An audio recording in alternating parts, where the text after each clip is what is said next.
Bonjour tout le monde à la maison. Monsieur Guindon pour une deuxième capsule pédagogique, ludique sur sa classe branchée sur YouTube. Donc, la capsule d'aujourd'hui est également en mathématiques et puis c'est en lien avec le plan de travail qu'on a mis en ligne, moi et Madame Grandmaison, qu'on vous a envoyé chez vous par courriel. Petite note, le plan de travail n'est pas un plan obligatoire, mais c'est un plan qui vient bonifier ce que le gouvernement a mis en ligne sur leur classe ouverte. Et puis, c'est également un lien avec la planification qu'on avait d'ici la fin de l'année pour pouvoir accompagner les élèves. Ce n'est pas obligatoire. Par contre, juste vous mentionner qu'il n'y a pas nécessairement de nouvelles matières parce qu'en sixième, on est dans une période de consolidation. Alors, on vient dans le fond, mettre du poids sur le programme qui a été amorcé en cinquième année. Et puis, nous, on le bonifie en sixième et des fois, on peut le complexifier un peu. Mais tout ça est le même programme et c'est pour préparer pour le secondaire. Alors, la capsule d'aujourd'hui se veut une capsule sur la priorité des opérations. Je fais toujours un jeu de mots avec la priorité des opérations. Donc, je dis tout le temps, c'est un mathématicien du nom de Giorgio Penmas qui a fait la priorité des opérations. En passant, c'est pas vrai, il n'existe pas ce mathématicien-là, c'est juste que ça reste dans la tête des élèves, pardon. Et puis, dans le fond, la priorité des opérations, c'est quoi? Bien, la priorité des opérations, c'est l'action de prendre une chaîne d'opérations mathématiques avec toutes sortes d'équations et puis de démêler un peu tout ça pour pouvoir faire en sorte d'avoir une réponse qui, dans le fond, découle d'une bonne démarche. Il y a un ordre à suivre, il y a également des procédures. Alors, c'est pour aider les élèves et les parents à mieux comprendre comment faire la priorité des opérations, en fait, comment effectuer une chaîne d'opérations. Et puis, le canevas là, de ce qu'on veut pour suivre la démarche. Je vais me servir du tableau ici pour vous l'expliquer et ensuite on va prendre une chaîne d'opération, on va l'effectuer ensemble et puis on va prendre un autre numéro super intéressant qui se retrouve dans ce qu'on a envoyé à la maison pour expliquer un peu le raisonnement derrière tout ça. Alors, je vous invite à regarder au niveau du tableau. Donc, on a ici Giorgio Penmas. Donc, vous avez deviné, c'est un nom inventé. Giorgio qui est Georges, dans le fond. Et puis, ici, la priorité, c'est vraiment en ordre hiérarchique. Donc, les opérations ont comme une espèce de force, si on veut. Et puis, le P, dans le fond, c'est pour les parenthèses. Donc, tantôt, quand on va effectuer la chaîne d'opérations ensemble, ben, c'est vraiment pour vous démontrer qu'on doit, en premier lieu, faire ce qui est dans les parenthèses, peu importe où elles se retrouvent dans la chaîne d'opérations. Ensuite, on regarde ce qu'on appelle les exposants. Donc, les fameux petits chiffres qui se retrouvent en haut des nombres entiers. Alors, souvent, on regarde ça et on dit, mais qu'est-ce qu'on fait avec ça? Alors, on va vérifier les exposants qui est, dans le fond, une multiplication qui se répète. Par la suite, on a la division et la multiplication. Ça, ce qui est drôle, puis souvent, je fais le lien ici, j'ai mis un peu en crochet, c'est que ces deux opérations mathématiques-là sont non seulement complémentaires, mais ont la même force, la même priorité. Donc, on fait exactement ce qu'on fait d'habitude, et c'est-à-dire, si on voit des multiplications ou des divisions, bien, on doit effectuer de gauche vers la droite. Et même chose lorsqu'on arrive aux additions et aux soustractions, bien, ceux-là ont la même force, donc sont compatibles. On sait que c'est une opération contraire également, mais on va regarder de gauche vers la droite pour s'assurer que tout est fait correctement. Alors, on garde en tête priorité d'opération, le mot Penmas, donc parenthèse, exposant, division, multiplication de gauche à droite et addition, soustraction de gauche à droite. Alors, je vais effacer ce petit code-là, mais je me le garde en haut ici.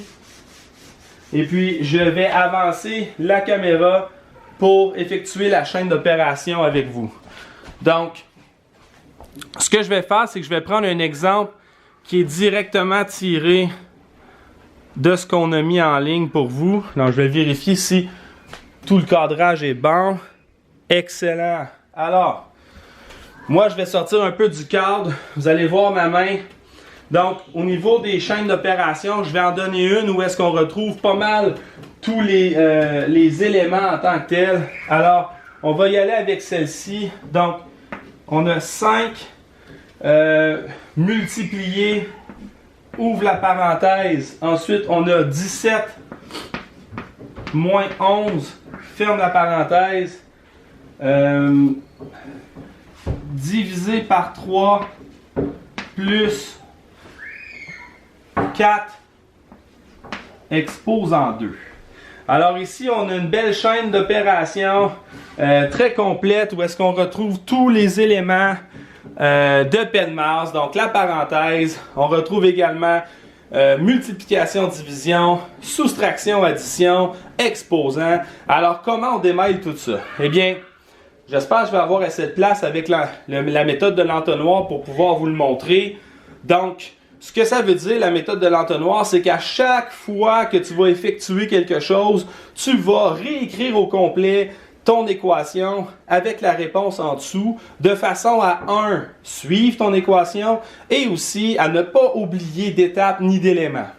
Donc, si on regarde cette équation-ci, en fait, cette chaîne d'opération-là, on voit qu'il y a une parenthèse. Donc, si on regarde dans la priorité, il faut la faire en premier. Donc, lorsqu'on regarde 17 moins 11, c'est ce qu'on va effectuer en premier ici. Alors, 17 moins 11 qui donne 6. Donc, en allant chercher la réponse, on regarde ici 6. Bien, les parenthèses tombent. Et là, on réécrit l'équation au complet. Moi, j'ai tendance à le faire vers la gauche et ensuite vers la droite. Vous allez voir pourquoi. Et ça forme cette espèce d'entonnoir-là qui va épurer notre chaîne d'opération jusqu'à sa plus simple expression. Donc, ensuite, on se retrouve avec 5 multiplié par 6 divisé par 3 plus 4 au carré. Donc là, j'ai plus de parenthèses. Alors, qu'est-ce que je dois faire en premier? Eh bien, si je regarde dans ma priorité, c'est les exposants. Donc, 4 à la 2. Alors, 4 à la 2 veut dire quoi? Bien, je sais qu'un exposant, c'est le chiffre qui montre combien de fois ma base va se multiplier. Donc ici, elle se multiplie 2 fois. Alors, ça veut dire que c'est 4 fois 4. Donc, je me retrouve avec 4 fois 4 qui donne 16. Alors, je viens écrire ma réponse 16 ici et je réécris au complet l'équation épurée. Donc là, je me retrouve avec 5 multiplié par 6 divisé par 3 plus 16. Donc là, si je regarde dans ma priorité d'opération, j'ai dit tantôt, division, multiplication, ça a la même force. Addition et soustraction également. Là, j'ai une multiplication, j'ai une division. Qu'est-ce que je dois faire? Alors, je vous entends tous dire, ben là, M. Guindon, il faut faire de gauche à droite. Ben, c'est ça. Alors, on va faire de gauche vers la droite. Donc, si on regarde ici, la première qui arrive à gauche, et toujours garder en tête, s'il vous plaît, que lorsqu'on fait une équation, il y a toujours 2 termes. Alors, on a le 6, on a le 5 et on a la multiplication. Le reste, je ne regarde pas ça pour l'instant. Donc, 5 fois 6, qui donne 30, divisé par 3, plus 16. Alors là, je me retrouve avec une chaîne d'opération un petit peu plus simple. Donc, je me retrouve avec le 30 divisé par 3, plus 16. Et puis, dans ma priorité, je suis encore aux divisions. Donc, 30 divisé par 3 qui donne 10, plus 16. Et puis là, 10 plus 16 qui donne 26. Alors, la réponse de cette chaîne d'opération, c'est 26. Et puis, quand on regarde, ça fait vraiment un bel entonnoir. Boum, boum, comme ça ici, pour arriver à ma réponse finale de 26. Donc, gardez en tête une chose. Cette chaîne d'opération-là, elle est bonne pour apprendre la priorité parce que j'ai une parenthèse, j'ai un exposant, je me retrouve avec une multiplication-division. Et ensuite, je dois faire l'addition à la toute fin. Donc, c'est un numéro qui se retrouve dans ce qu'on a mis en ligne comme plan de travail. Et vous pouvez vous en servir comme exemple. Maintenant, il me reste un autre petit numéro que je trouve super intéressant. Donc, la priorité d'opération, ce qui est le fun, c'est qu'on peut la manipuler.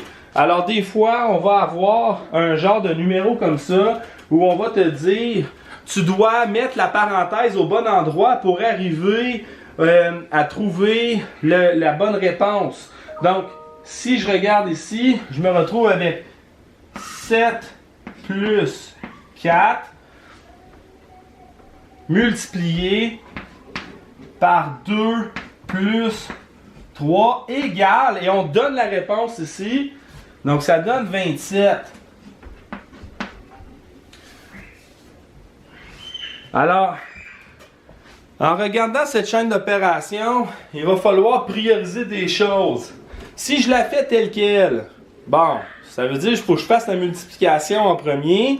Alors, 4 fois 2 qui donne 8. Puis après ça, je peux faire 7 plus 8 plus 3, mais qui donne 18. Donc, je ne me retrouve pas avec la bonne réponse ici. Alors, pour mettre la parenthèse, qu'est-ce que je fais? Bien, il y a deux façons. La première, c'est qu'une parenthèse peut regrouper deux ou plusieurs termes. Alors, je pourrais décider de mettre une parenthèse entre le 7 et le 4, entre le 7 et le 2, entre le 7 et le 3, mais non, c'est pas vrai, parce que ça garde la même chaîne, entre le 4 et le 2, entre le 4 et le 3, entre le 2 et le 3. Alors, je pourrais décider de faire plusieurs choses. Maintenant, il faut y aller un peu avec logique. Donc, si je regarde ici, ben, si je mets ma parenthèse entre le 4 et le 2, ça donne rien. Parce que ma multiplication, elle est déjà la plus forte. Donc, ce qu'il va falloir travailler à faire, c'est isoler l'addition. Alors, comment on va faire ça? Ben, ça peut être essai et erreur. Donc, je pourrais arriver ici et dire, bon, ben, je vais isoler le 7 et le 4. Donc, si je fais 7 plus 4, ça donne 11. Puis après ça, faire le reste. Dans le cas présent ici, ce qui est intéressant, c'est que si, en calcul mental, je sais que j'ai un 7 ici et que ma réponse donne 27, ça veut dire qu'il faut que je cherche un 20 quelque part. Mais regardez ici, si je mets le 2 et le 3 ensemble, c'est supposé donner 5. Et je sais que 5 fois 4 donne 20. Pour être capable d'aller chercher le 5, il faut que j'isole le 2 et le 3. Et ensuite, je peux obtenir mon 4 fois 5 qui donne 20. Et à la toute fin, faire mon 7 plus 20 qui donne 27. Donc, c'est un exemple sur celui-là où est-ce que je peux utiliser autant ma logique que mes observations, ou sinon, y aller plus par essai et erreur. Alors, c'est ce qu'on appelle isoler les termes à l'intérieur de la chaîne d'opération. Donc, j'espère que ça vous a pas mal aidé pour ce qui est de la priorité d'opération. Toujours garder en tête PEDMAS, alors parenthèse exposant, division, multiplication ensemble, même force, yes, de gauche à droite. Addition, soustraction, même chose, même force, de gauche à droite. Donc, sur ce, un gros merci de suivre les capsules. Et puis, je vais vous revenir un petit peu plus tard sur une capsule en français cette fois-ci, en fonction de ce qu'on a mis en ligne pour vous. Alors, je vous dis un gros coucou et un gros bonjour à mes élèves, également à tous les élèves de l'école de la montée, spécialement aussi en 6e année de la classe de Madame Grandmaison. Et puis, on se revoit bientôt pour une prochaine capsule. Bye!